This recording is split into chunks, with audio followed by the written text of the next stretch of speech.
With the lever here, you can adjust the coarseness of the grain and how fine the flour is coming out. And I'll show you how to recalibrate it, because when you take it off and clean it inside, put it back on, you might just need to recalibrate it. So ideally, when it's turned on, you want the stones to start skipping. That's just gently touching each other at around about this mark here. Let's see where it is at the moment. They're not touching each other. So what I want to do is put it down to the fine, loosen this one, adjust it back, tighten it again. There we go. So that's fine. They're touching at the right place now.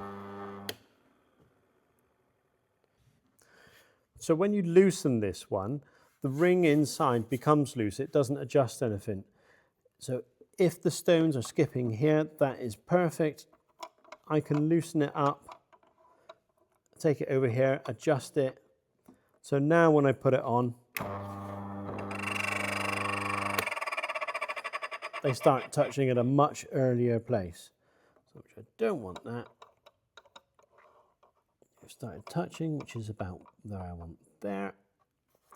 Loosen it off. Perfect. So now we've adjusted the calibration on it, we can start milling. I'm going to put it up to the coarse setting, and I'm going to pop some wheat through so you can see how it works. Very coarse.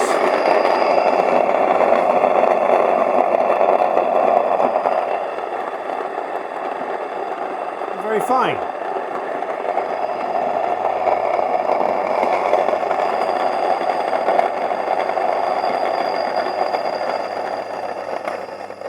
Ideally, when shutting the machine off, you want the hopper to be empty, so let everything come through and then shut it off.